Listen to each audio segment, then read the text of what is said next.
नमस्कार दोस्तों, स्वागत है आपका शिक्षा ज्ञान की दुनिया के यूट्यूब चैनल पर।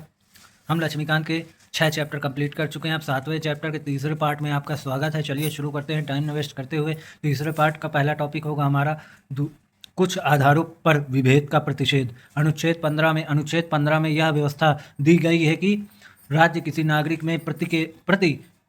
नागरिक के प्रति धर्म, मूल, वंश, जाति, लिंग या जन्म स्थल को लेकर विभेद नहीं करेगा। इसमें 2 कठोर शब्दों की व्यवस्था है, विभेद और केवल। विभेद का अभिप्राय समझेंगे। विभेद का अभिप्राय किसी के विरुद्ध, विपरीत मामला या अन्य के प्रति उसके पक्ष में न रहना। केवल शब्द का अभिप्राय यह है कि अन्य आधारों पर मतभेद किया जा सकता है।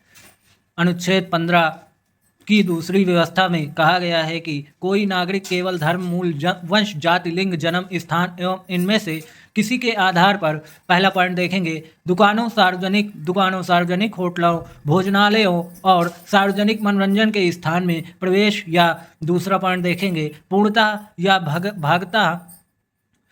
भागता राजनिधि से पोषित या साधारण जनता के प्रयोग के लिए समर्पित कुओं, तालाबों, स्नान घाटों, दायित्वों, निर्बंधन या शर्त के अधीन नहीं होगा। यह प्रावधान राज्य एवं व्यक्ति दोनों के विरुद्ध विभेद का प्रतिषेध करता है, जबकि पहले प्रावधान में केवल राज्य के विरुद्ध ही प्रतिषेध का वर्णन था। विभेद से प्रतिषेध के इस सामान्य नियम के निम्न 3 अपवाद हैं। अपवाद देखें उससे पहले अगर आप लोगों ने पुरानी वीडियो नहीं देखी हैं तो डिस्क्रिप्शन बॉक्स विजिट कीजिए। डिस्क्रिप्शन बॉक्स में सभी वीडियो के पिछले 6 चैप्टर और 7वें चैप्टर के दो पार्ट की लिंक आपको मिल जाएगी। आप लोग जरूर देखिएगा, आप लोगों को तभी ये क्लास समझ में आएगी। और हम लास्ट में यूपीएससी से रिलेटेड कुछ महत्वपूर्ण टॉपिक डिस्कस करेंगे जो कि आप लोगों को बहुत ही हेल्प करेंगे। चलिए टाइम न वेस्ट करते हुए 3 अपवाद देखते हैं कौन से हैं।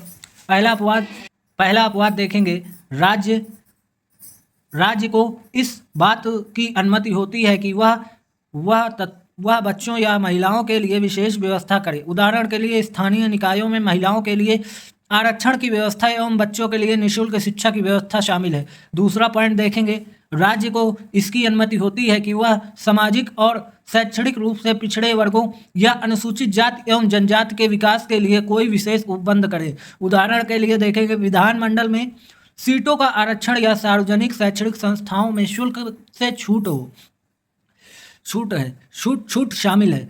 तीसरा पॉइंट देखेंगे, राज्य को यह अधिकार है कि वह सामाजिक एवं शैक्षणिक रूप से पिछड़े लोगों या अनुसूचित जाति या जनजाति के लोगों के उत्थान के लिए शैक्षणिक संस्थाओं में प्रवेश के लिए छूट संबंधी कोई नियम बना सकता है। ये शैक्षणिक संस्थान राज्य से अनुदान प्राप्त निजी या अल्पसंख्यक किसी भी प्रकार के हो सकते हैं। कार्यों के लिए शिक्षण संस्थानों चाहे वे सरकारी हों या निजी हों, सहायता प्राप्त हो या ना हो, में नामांकन हेतु 10% सीटें आरक्षित कर सकती हैं। अपवाद यह है, अपवाद देखेंगे, अल्पसंख्यक संस्थान हैं। यह 10% का आरक्षण पहले से जारी आरक्षण के अतिरिक्त है। इस उद्देश्य के लिए सरकार ऐसे कमजोर वर्गों की पहचान समय समय पर अधिसूचित करती रहेगी और इसका आधार परिवार की आय तथा आर्थिक प्रतिकूलताओं के अन्य संकेतक होंगे। चलिए देखते हैं आगे। शैक्षणिक संस्थानों में अन्य पिछड़े वर्ग ओबीसी के लिए आरक्षण क्या है, यह भी देखेंगे। उपयुक्त वाद को संविधान के 93वें संविधान संशोधन अधिनियम 2005 द्वारा शामिल किया गया है। इस प्रावधान के क्रियान्वयन के लिए केंद्र सरकार ने केंद्रीय शैक्षणिक संस्थान प्रवेश के लिए आरक्षण अधिनियम 2006 पारित किया, जिसके अंतर्गत पिछड़े वर्ग के छात्रों के लिए सभी उच्च शैक्षणिक संस्थानों में 27% सीटें आरक्षित की गई हैं। इनमें IIT एवं IIM जैसे संस्थान भी शामिल हैं। अप्रैल 2008 में उच्चतम न्यायालय ने दोनों अधिनियमों की वैधता पर मुहर लगा दी, लेकिन न्यायालय ने केंद्र सरकार को यह आदेश दिया है कि वह इसमें क्रीमी लेयर के सिद्धांत का पालन करे। क्रीमी लेयर को देखेंगे, क्या है क्रीमी लेयर? पिछड़े वर्ग के विभिन्न तबकों, फिर से देखेंगे क्या है क्रीमी लेयर। पिछड़े वर्गों के विभिन्न तबकों के छात्र क्रीमी लेयर श्रेणी में आते हैं, जिन्हें इस आरक्षण इस आरक्षण का लाभ नहीं मिलेगा। ये तबके हैं, कौन से हैं? पहला पॉइंट देखेंगे, बहुत ही महत्वपूर्ण पॉइंट चल रहा है। अगर आप लोगों ने चैनल को अभी तक सब्सक्राइब नहीं किया, चैनल को सब्सक्राइब करके बेल आइकन जरूर प्रेस कर दीजिए ताकि आपको आने वाली नोटिफिकेशन मिलती रहे। पहला पॉइंट देखेंगे, संवैधानिक पद धारण करने के लिए संवैधानिक पद धारण करने वाले व्यक्ति जैसे कि राष्ट्रपति, उपराष्ट्रपति, उच्चतम न्यायालय, उच्च न्यायालयों के न्यायाधीशों, संघ लोक सेवा आयोग के अध्यक्ष एवं सदस्य, राज्य लोक सेवा आयोग के अध्यक्ष एवं सदस्य, मुख्य निर्वाचन आयुक्त, नियंत्रक एवं महालेखा परीक्षक आदि। दूसरा पॉइंट देखेंगे, वर्ग ए या ग्रुप ए तथा ग्रुप बी की सेवा के क्लास सेकंड अधिकारी जो कि केंद्रीय एवं राज्य सेवाओं में हैं। इसके अलावा सार्वजनिक प्रतिष्ठानों, बैंकों, बीमा कंपनियों, विश्वविद्यालयों आदि में पदस्थ समकक्ष अधिकारी आदि। यह नियम निजी कंपनियों में कार्यरत अधिकारी पर भी लागू होता है। तीसरा पॉइंट देखें, उससे पहले अगर आप चैनल पर नए हैं चैनल को सब्सक्राइब कीजिए। चलिए देखते हैं तीसरा पॉइंट, बहुत ही महत्वपूर्ण पॉइंट चल रहे हैं। सेना में कर्नल या उससे ऊपर के रैंक का अधिकारी या नौसेना, वायुसेना एवं अर्धसैनिक बलों के समान रैंक का अधिकारी हो। चौथा पॉइंट, डॉक्टर, अधिवक्ता, इंजीनियर, कलाकार, लेखक, सलाहकार आदि के प्रकार के पेशेवर मतलब पदस्थ कोई भी पद हो। पांचवा पॉइंट देखेंगे, व्यापार, वाणिज्य एवं उद्योग में लगे व्यक्ति। छठा पॉइंट, शहरी क्षेत्रों में जिन लोगों के पास भवन है तथा जिनके पास एक निश्चित सीमा से अधिक की कृषि भूमि या रिक्त भूमि रखने वाले हैं। सातों पॉइंट देखेंगे, जिन लोगों की सालाना आय 4 से 5 लाख से अधिक, 4 या 5 लाख से अधिक है या जिनके पास एक छूट सीमा से अधिक संपत्ति है। 1993 में जबकि मलाईदार परत क्रीमी लेयर हदबंदी लागू की गई, यह 1 लाख थी। बाद में 2004 में इसे बढ़ाकर 2.5 लाख कर दिया गया तथा 2008 में 4.5 लाख के आसपास यानी 4.5 लाख एवं 2013 में 6 लाख रुपए किया गया। आर्थिक रूप से कमजोर वर्गों के लिए शैक्षणिक संस्थानों में आरक्षण उपयुक्त अपवाद डी को 103वें संविधान संशोधन अधिनियम 2019 द्वारा जोड़ा गया था। इस प्रावधान को प्रभावकारी बनाने के लिए केंद्र सरकार ने वर्ष 2019 में शैक्षणिक संस्थाओं में नामांकन के लिए आर्थिक रूप से कमजोर वर्गों के लिए 10% आरक्षण संबंधी आदेश जारी किया।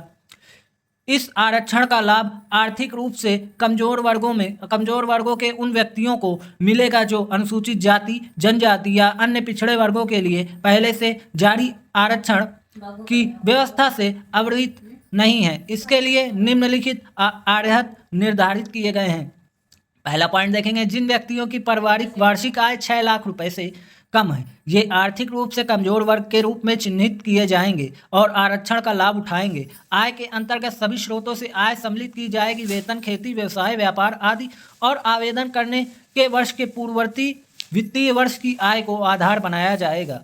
लेकिन आजकल ऐसा नहीं हो रहा है। दूसरा पॉइंट देखेंगे, वो कहते हैं संविधान अगर गलत हाथों में चला जाए तो संविधान चाहे जितना अच्छा हो उसका प्रभाव पूरा ही पड़ेगा। दूसरा पॉइंट देखेंगे, वैसे व्यक्तियों को आर्थिक रूप से कमजोर वर्गों से बाहर रखा जाएगा जिनके परिवार निम्नलिखित में से किसी एक प्रकार की परिसंपत्ति का स्वामित्व रखते हों।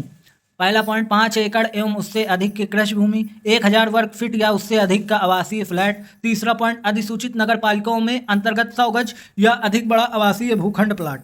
चौथा पॉइंट देखेंगे, अधिसूचित क्षेत्रों के बाहर 200 गज या अधिक बड़ा आवासीय भूखंड। तीसरा पॉइंट, आर्थिक रूप से कमजोर कोटि दर्जा या निर्धारण करते समय परिवार द्वारा विभिन्न नगरों स्थानों पर धारित संपत्ति को एक साथ जोड़कर किया जाएगा। चौथा पॉइंट, इस उद्देश्य के लिए परिवार के अंतर्गत लाभार्थी के माता पिता तथा 18 वर्ष से कम आयु के बहन भाई, उसका की पति पत्नी तथा 18 वर्ष से कम आयु के बच्चे शामिल माने जाएंगे। लोक नियोजन के विषय में अवसर की समता, इसको हम कल पढ़ेंगे। ये हमारा टॉपिक होगा, बहुत ही महत्वपूर्ण टॉपिक चल रहे हैं लक्ष्मीकांत के, ठीक है। और हमने 6 चैप्टर कंप्लीट कर लिए। 7वें चैप्टर का तीसरा पार्ट है और 2 पार्ट की 7वें चैप्टर की लिंक आपको डिस्क्रिप्शन बॉक्स में मिल जाएगी। आप लोग कमेंट करके बताइए कि आपको स्पेक्ट्रम हिस्ट्री की क्लास चाहिए क्या। कमेंट करके बताएंगे तभी हम बताएंगे, तभी हम हिस्ट्री क्लास शुरू करेंगे। और एक महत्वपूर्ण सूचना सभी के लिए, जो कि हम होमगार्ड, यूपी होमगार्ड के 10 क्वेश्चनों की 10 प्रश्न की एक वीडियो डाले हैं हिस्ट्री की, जो कि बहुत ही महत्वपूर्ण है। उनमें से 50% क्वेश्चन आपके फंस सकते हैं। आप लोग जरूर विजिट कीजिए अगर होमगार्ड की तैयारी कर रहे हैं तो। वैसे लगभग 35 लाख फॉर्म पड़े हैं यूपी होमगार्ड में, इसलिए लगभग सभी तैयारी कर रहे होंगे, इसलिए मैं कह रहा हूँ आप लोग देखिएगा उस वीडियो को। अगर आप लोगों ने चैनल को सब्सक्राइब नहीं किया है, चैनल को सब्सक्राइब करके बेल आइकन जरूर प्रेस कर दीजिएगा। आप लोग अगर पूरी वीडियो देखें इसके लिए आप लोगों को बहुत बहुत धन्यवाद।